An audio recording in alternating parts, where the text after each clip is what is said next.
$699 Canadian. The Hyundai Palisade in the Preferred plus Trend trim level is the entry model, but it is surprisingly well equipped. So in today's video, we're doing a full walkthrough of everything you get in our introductory trim here in Canada. So that is the kicker. We are Canadian, and this is the Canadian Spec Preferred model. If you're watching from the States, the vehicle will be very similar, but there will be some differences. So nonetheless, in today's video, we'll go over everything, starting at the powertrain, the exterior, and then work our way inside. We'll talk about safety, connectivity, everything you need to know. Now this video is being done live streamed, so it's just me, the car, the cameraman, and the internet. So if anything happens, let us know in the live chat down below if there's any freezes or glitches in the network. We will try our best to fix that, but in the meantime, let's get right into it. So price point again is $53,699 Canadian, and this is the entry most trim level. All right, Adam, grab the camera and let's go. We'll start off on the front end of this model, and for the 2026, the Palisade has been completely redesigned. That means we've got new powertrain options and a whole new look, including brand new technology. The front end is striking. So just like last year, we have a very, very wide cascading style grille. Lots of horizontal elements to make this vehicle have a lot of wide road presence. For your headlamps though, everything is vertical and it's full LEDs, so bold, bright white lights are standard on the Palisade. You also have your daytime running light expanding all the way across the front end of your grille, giving of course a lot of stance and an interesting bold look, but visibility. For your main headlamp, however, we do have automatic high beam assist, so if you are running your high beams on and the vehicle senses another car, it will shut them off and then right back on when it senses it's safe to do so. You also get incredible safety functions like ultrasonic parking sensors, standard on both the front and rear of your vehicle. There'll be 4 sensors peppered throughout your front bumper, and if I was parking my vehicle and approached the car ahead of me or my garage door too closely, I'll get a visual alert as well as an audible alert as well as a visual alert inside the cabin, which we'll show later on in the video. Styling-wise, it's also nice to see that they incorporated some mixed elements for the Preferred model. So we have a satin chrome finish along the front end, which gives a fantastic contrast if you are opting for a darker paint. So you get a mix of the light elements with the dark. It's not a full blacked out look where things get lost. The center, or most insert port of the grille, is going to be finished with gloss black with a smidge of chrome detailing. So nice touches all throughout. It looks very, very premium because this is a premium SUV. It's Hyundai's flagship SUV, flagship gasoline. Now with that being said, the Preferred model only comes available with one powertrain option and one seating configuration option. That is the 3.5 liter naturally aspirated V6 powertrain. Now with this powertrain, we'll get 287 horsepower with 260 pound-feet of torque. There was a V6 last year. Matter of fact, there was only a V6 last year. However, now we have a smaller displacement engine, so instead of 3.8 liters, it's 3.5. However, we're not losing much in the horsepower or torque department. And we're saving in the fuel efficiency area.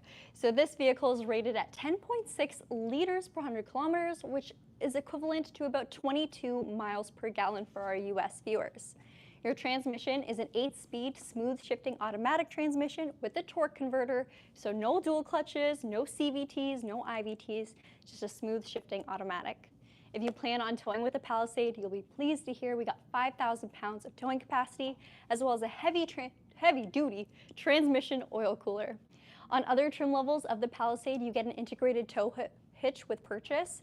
The Preferred model will be the only model that does not have that, but you still have the pre-wiring and that heavy-duty transmission cooler and that full 5,000 pound capacity. Again, styling-wise, it's completely different. So if you're a fan of bold, bright, and new, you'll love the front end of this car. I do know for some people, you'll have to take a little bit of time to have it grow on you just because of how different it is. Now, of course, I can't say I'm completely not sponsored. I do work for a Kia store and we're partnered with the Hyundai dealership, but I've absolutely fallen in love with this vehicle, and it's kind of hard to get new cars to impress me now because I'm so used to being in new cars. This one blew my mind. This is a very, very exciting entry model. Now, back to the facts. For your windshield, you have an acoustic laminated windshield, and in the very center, we have our forward-facing camera.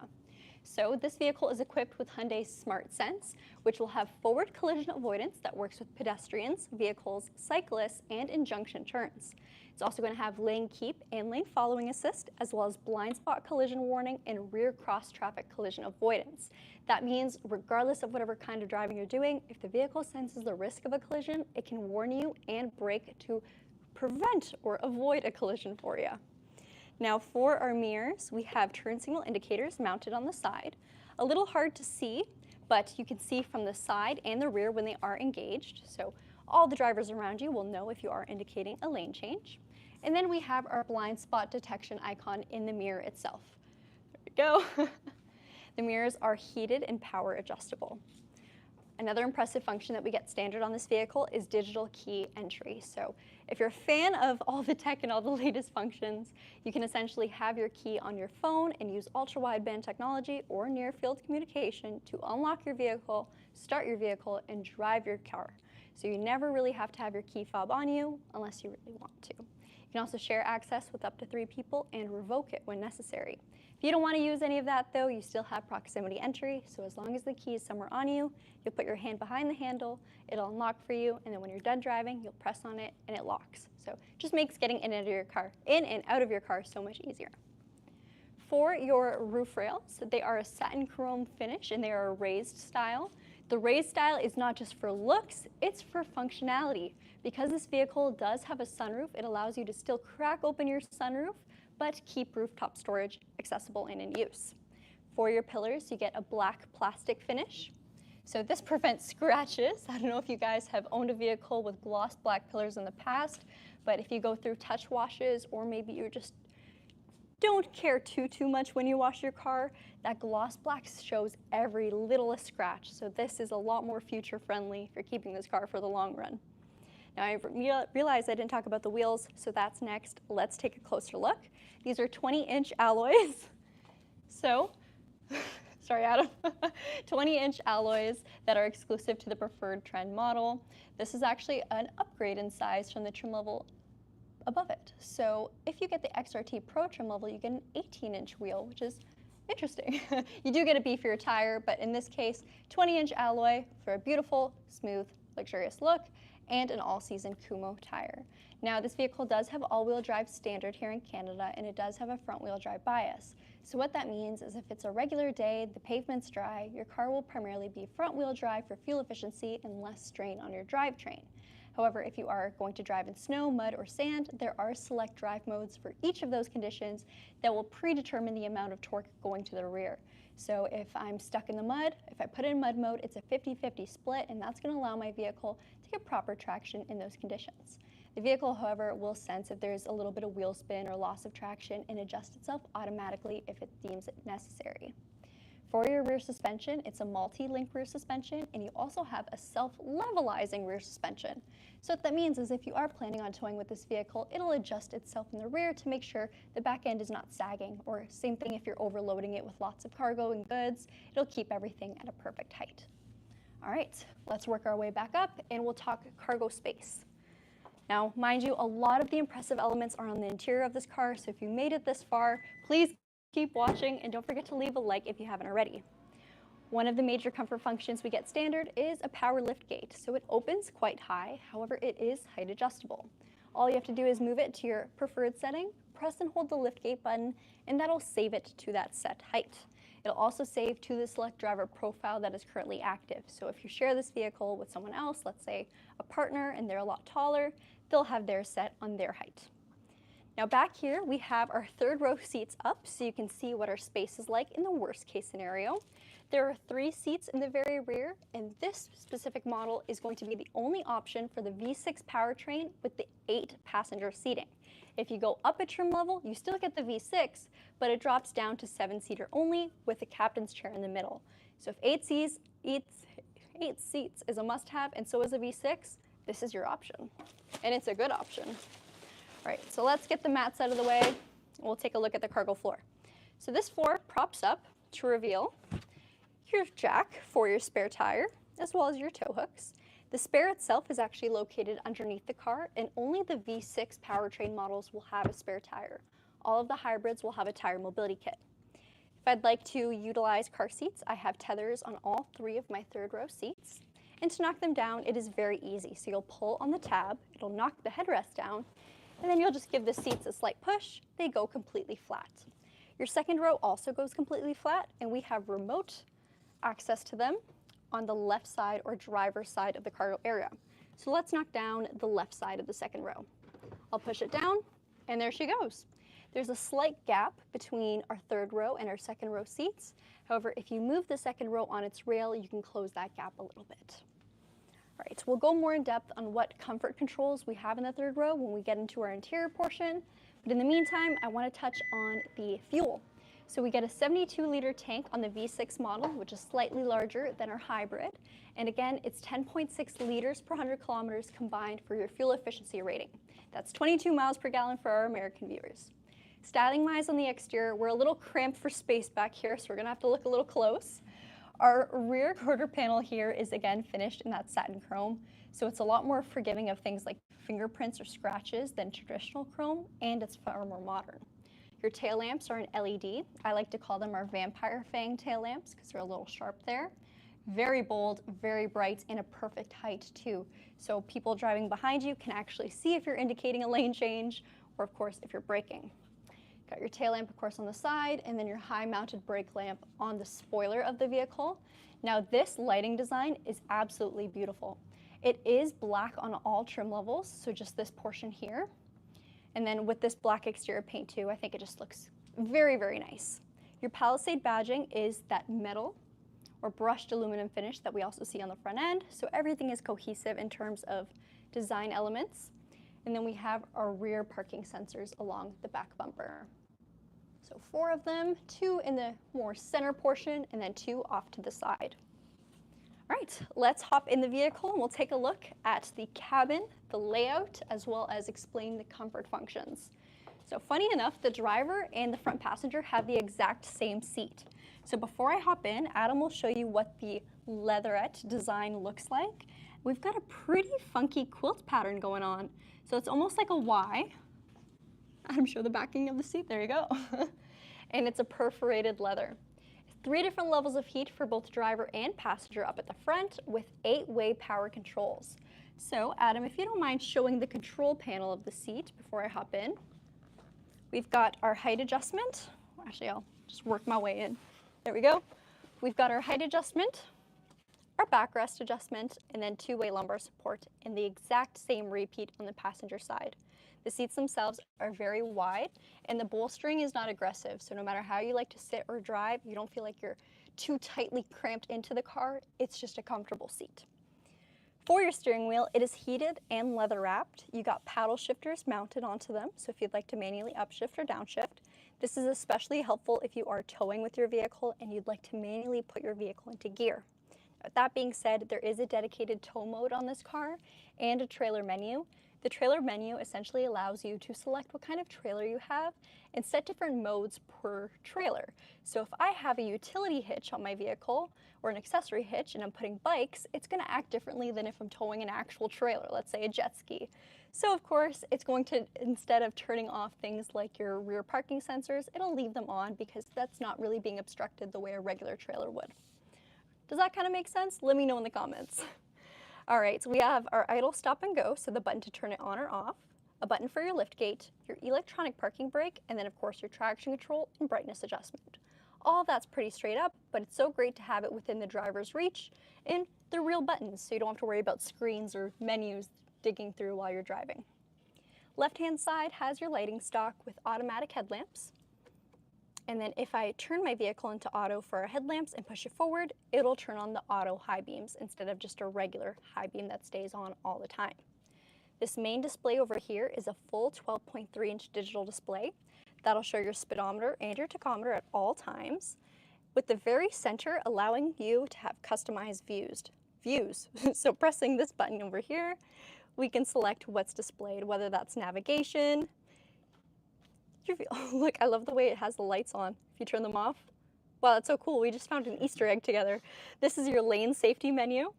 And then if we press it one more time, we'll have our driving history. So since refueling, our trip odometer, let's bring it down because we can also see our all-wheel drive torque distribution and tire pressure. So those are all of your available menus. And if you want to see another digital speedometer, you have that option too. Now to the left, do you mind getting the lights, Adam? Thank you. Over there, you can see we have our speed limit, so that will adjust based off what kind of road that you're on. If you turn onto the highway, of course, it'll change automatically. And this screen will also show you if there's an upcoming stop sign or bend in the road. Now on the left side, we have our cruise control. It's a smart cruise control in this vehicle, utilizing a radar plate up front. So we'll set our speed, turn it on, set our speed, and then set our following distance on the bottom. On the right, we have our steering assistant, so we can turn it on or off just by pressing that button. On the right, we have our volume controls as well as our media controls. So voice commands, and if your phone is connected, it'll use your Siri or your Google Assistant instead. And then we have our volume and our phone button. All right, now for our main display, this again is another 12.3-inch screen, and it's a full touch screen. If you'd like to connect your phone, whether it's an Android or an Apple phone, it's completely wireless for both Android Auto and Apple CarPlay. So that's something we've never had in the Palisade in the past. We finally have it now. It's also brand new software with over-the-air updates, and it's just far more user-friendly. So it acts in a similar way as a cell phone.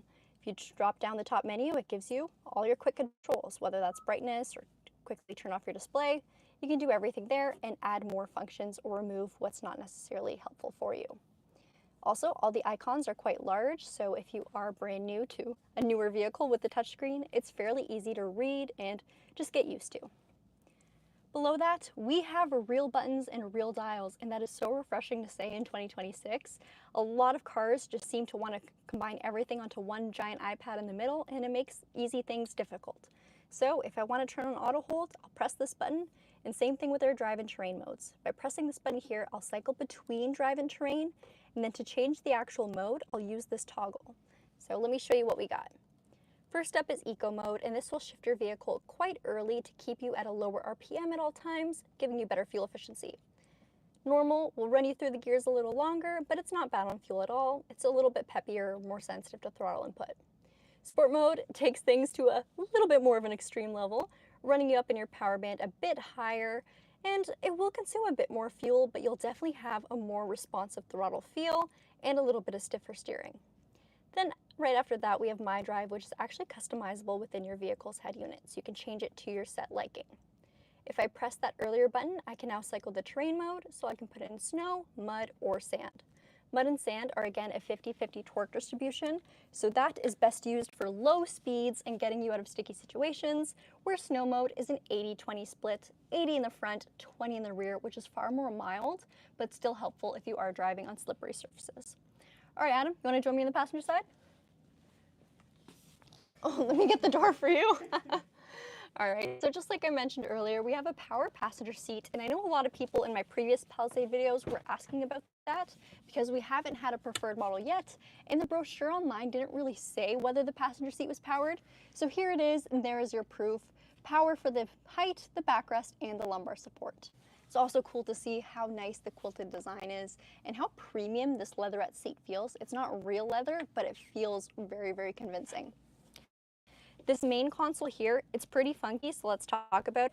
Essentially, there's no longer a gear shift in the center, there's no lever, there's no buttons, it's just space. So we've got two massive cup holders, a wireless phone charger, and then 3 USB-Cs. The two on the right are actually 100-watt USB-Cs, so they are very fast charging and they can actually charge a laptop. On the left-hand side, this one will be used for data connectivity as well as charging. Underneath this little floating island, we have usable cargo space and then a 12-volt inverter with a small shelf right over here. Right in this very center is our hidden storage or our center console. So just a pretty wide space. It's actually a quite large center console, and of course it's completely concealed, so any more important stuff can be put there. Realize I didn't mention the climate controls or the ignition gear shift, so let's talk about that real quick. Our climate controls are a mix of a screen with knobs. Knobs are a big deal. So I can set my temperature right over here, passenger can have separate temp, and then of course we can go ahead and change the rear. The rear toggle will be done by the driver's side. We can sync everything up if that's your preference just by pressing our sync icon. There we go. All right, if I'd like to increase my fan speed, I'll press the bigger fan, smaller fan will decrease, and then we can turn on our heated seats and our heated steering wheel from here as well. If you'd like to turn on your rear heated seats in advance, you'll click on the rear icon and then select which seat you would like to turn on, which is quite cool. And that's a little bit of a spoiler for the fact that even in our entry model, we have heated rear seats. That is so, so nice to see, and is the first time for us here in Canada. All right, sunroof, can't not talk about the sunroof. So there's our power sliding sunroof. It slides all the way open, or you can have it tilted if that's your preference. The cover, however, is manual, so you will have to close that yourself. Oh, I didn't let it close all the way. It's okay, we'll get back to that later. Let's check out the second row. And of course, if you guys have any questions, let us know in the comments, because we're doing this live, so we can actually see what you guys are saying and reply to it in real time, or dedicate a few minutes towards the end just to going over questions. Ooh. Gotta stabilize myself. There we go. I promise it's easy. The floor is just slippery. There we go.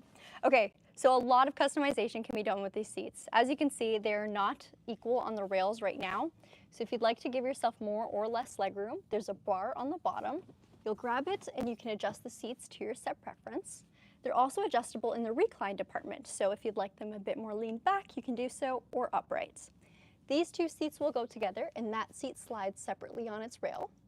The very center, if not in use, can be dropped down for cup holders and armrests. I was about to say cup rests and arm holders. That would be bad. Now, the amount of cup holders on this vehicle, there is 8 of them, and there's 4 bottle holders. So the bottle holders can be found on every single door, just along the bottom.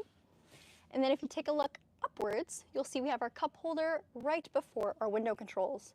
The window controls and door handles are all finished in a nice satin chrome. And we also have a blind spot warning icon right by our speaker. There are 8 speakers in this vehicle, and there's also integrated rear sunshades. So Adam, would you like to pull that tab above the window or by the window? So there you go. Those are integrated sunshades.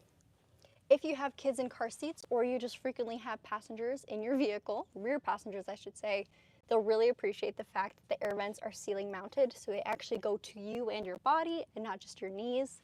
There is control for the temperature here as well, so if you'd like to set it to your exact temp, you can, or the driver up front can lock it so the rear passengers cannot mess with it.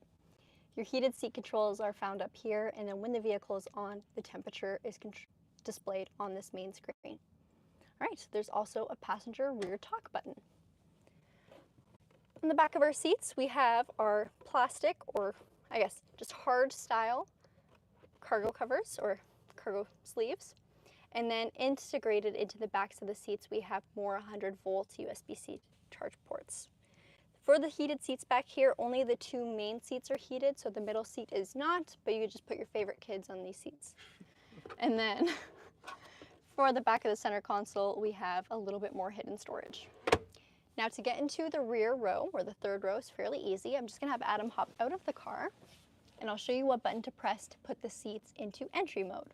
So right on the shoulder area of both the far left and far right seat, there is a button that'll lift the seat. Adam's surprised, he's never seen that before. It'll lift the seat upwards and slide it a bit on its rail to allow you to get in. Now, usually when we're filming on a captain's chair, I'll just crawl through the middle. Can't do it on this car because we have no middle. So I'm just gonna slide myself out of here real quick and then climb in for you guys. So even with this position, I'm gonna check if I can do it in 3-inch heels. So I'm gonna grab the seat to support myself. There's also a little handle here to grab onto. Prop myself up. Ooh. I've done it smoother. Today wasn't so smooth, but it's still very comfortable back here. Should also probably pull this seat up to show you guys what it looks like on both sides. So there we are. This seat is more upright, and then that seat is more reclined. So headroom-wise, I have a ton of space, and then width-wise, there's also a good amount of room. Obviously, the person sitting in this very middle seat doesn't have the best seat in the house, but nonetheless, it is still a seat in this house. This house, speaking of, also has huge windows in the third row. So I don't know about you guys, but anytime I've ever sat in the third row of a vehicle, I feel like I'm not a part of the car. I feel like I'm not even a part of this world. This allows you a connection to view the outside and remind yourself that you are here and you do matter. So I can see the black wall right now, but if you're on a road trip, who knows what you'd see. It's not a bad third row to be in, that's for sure. Legroom wise, this seat is almost completely reclined on its rail. You can see I have a ton of space. So this is the worst case scenario legroom. There's room for me to extend my legs a little bit. I have space around me. It's not a bad third row to be in at all. Air vents up at the top, just like for our second row. You don't have the temperature control back here, but of course you are getting whatever they set up there. And then 2 cup completely for storage. You'll just clip on the seatbelt so they're not in the way of whatever you're putting back here. And then of course, again, to get out, there's this button here. Then as long as everyone is out of your way, sorry, you have plenty of room to get out. So it was a little harder for me to get in because I did not move the seat completely forwards. So the seat does go up a bit more. There we go. And now it'll be easier for me to get out. I think some people were saying that the stream went out for a second. Adam, do you see that? No, I don't. No? Oh, let me point out one more thing. The side sills say Palisade. I think I mentioned that there's 8 speakers in this vehicle. If not, I'll say it again. And we have 10 airbags. Need to make sure I won't fall. You guys, I have not worn heels for a car review in a while. Of course, the days that I decide I'm gonna bring them back out are the days that I'm filming a car with a third row. All right, let's answer some questions. So we'll set you guys up and see what you have to say. This is, again, the first time we've been filming the preferred model. Hold on for a second. Okay, that's okay, that's okay. All right. What happened to the stream yesterday? So yes, yesterday was a nightmare. We started our live stream, and I think it was okay for the first few minutes. Then after that, it just kept pausing, glitching out of nowhere. The video was about 25 minutes long. Mind you, we did the full walkthrough. And once the video was actually published, it only recorded about 14 minutes, and there were so many cuts throughout the video. So I think it was network problems, but nonetheless, it was hard. I did a lot of talking for nothing. Sorry, there was a good question earlier as well. The NFC keys, are they an added feature, like for an added cost, like a subscription? Like the key cards? Yeah, well, or with the phone, like when you're getting authorized to use a key. Yeah. Digital key, no. So you don't have to pay for it, but it is free for 3 years. After that, it is an option. So it is used through Hyundai's Blue Link system. If you're leasing your vehicle for 3 years, good news, it's covered the whole time.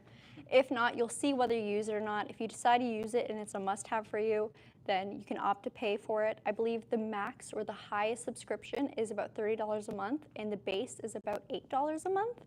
So kind of like Netflix, right? I absolutely loved having Kia Connect on my car just because in the wintertime, I would have everything heated and ready for me when I hop in, and same thing for summertime. It's not fun getting into a black car with black interior on a very hot day. We are in a heat wave here in Ontario, and it's a nightmare at the dealership. So having the ability to pre-cool or pre-warm your cabin is quite helpful, in my opinion. Is the trend equivalent to the SEL premium or limited trim in the US? I have to be honest, when it comes to my US trim level names, I do not know what I'm talking about. But let me know what you guys think. If you want, I can give a quick speed run of what we have standard in this car, and then tell me what your equivalent would be. So standard is a 3.5 liter V6 with that 287 horse, 260 pound-feet of torque with 8 seats only. That's the only configuration you can get. We also have all-wheel drive standard. I know in the past in the States, you guys had front-wheel drive standard with the ability to add on all-wheel drive for an additional cost. You'll get the sunroof in this model, the synthetic leather seats. You'll get the heated seats in the front row and the second row.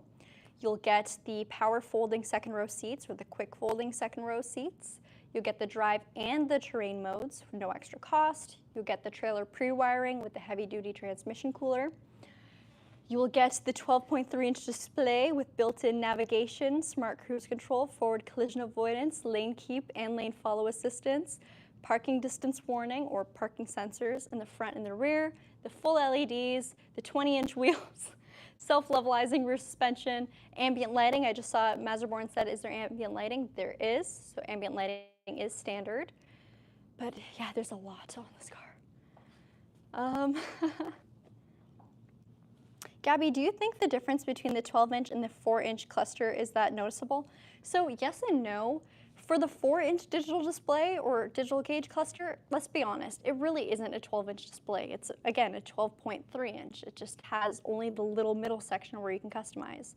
And then on the cars with the full digital display, yes, it looks a bit different, but you're still really only changing the middle part. So, I don't know, it's nothing I would go up a trim level for just for that, you know what I mean? But usually there's other upgrades included. Hyundai, please get rid of the CVT transmissions, thank you. We don't have CVTs, we have IVTs, and a lot of people think they're the same, but they are mechanically different. If you drive a Nissan with the CVT and then a Kia right after, or a Hyundai right after with the IVT, no, they feel very, very different. We have artificial gear shift ratios and chain belts instead of our typical police. I mean, it's still police style, but we don't have that like winding or droning noise, that snappy feel. It feels like an automatic should. But no, they are mechanically different. What is the approximate curb weight of the Palisade preferred trend, and what are the estimated fuel consumption ratings for city, highway, and combined? So I don't have city and highway separately, but I do have the combined. It's 10.6 liters per 100 kilometers, or in the States, 22 miles per gallon. For the curb weight, I don't know what that is off the top of my head, but we can get the gross vehicle weight. Let's have a look. So if you guys didn't know, all of that is right here, and I'm not going to be able to turn the camera on an angle without the gimbal failing me. So let me just read it to you. Gross vehicle weight, we are at 2,870 kilograms. So a little bit more than me. Just a little bit. All right, you guys. All of those exact, ooh, I almost slipped. Can you guys tell this is a live stream video? All of those exact specs can be found on Kia's or Hyundai's website, but I will be sure to include some of our dimensions and the main things like rear cargo room in our description. So here's all of us tilting our heads to read, yeah.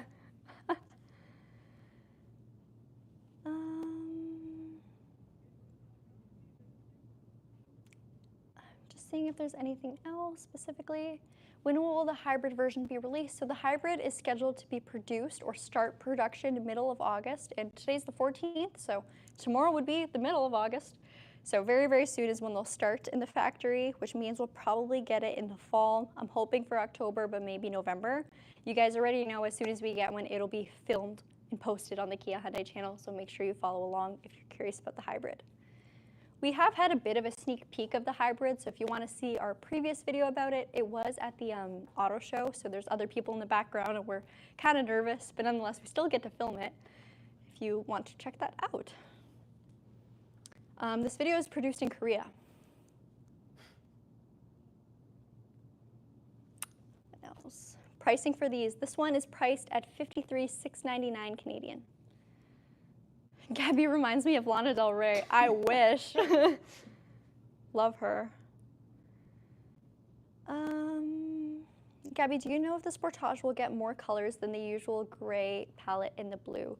So as of right now, there's nothing too new for it. The only new colors they released was that Heritage Blue and the Wolf Gray.